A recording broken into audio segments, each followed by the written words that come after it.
مجھے یہ بھی تھریٹ کیا گیا کہ آپ کے فیملی جو ہے ان کی جانیں خطرے میں ہو سکتی ہیں.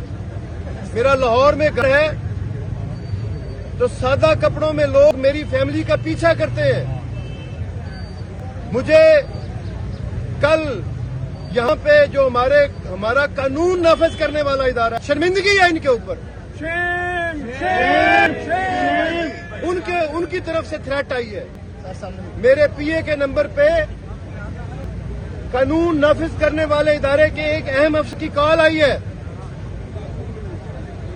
کہ جی کموکا صاحب کو بتا دیں کہ وہ اپنے ساتھ کسی کو لے کے نہ پھریں، ان کی جان کو خطرہ ہے. تو بھائی جس کی جان کو خطرہ ہے وہ کسی کو ساتھ لے کے نہیں پھرے گا. میں آپ کی وساطت سے الیکشن کمیشن کو ایک دفعہ پھر جھنجھوڑنا چاہتا ہوں. مجھے یہ بھی کہا گیا کہ آپ کے کاغذات نامزدگی مسترد کیے جائیں گے. جو کرنا ہے کریں، لیکن ہمارے پیروں میں لغزش نہیں آئے گی. ہم عمران خان کا ساتھ نہیں چھوڑیں گے. میں یہاں وارن کرنا چاہتا ہوں حکومت وقت کو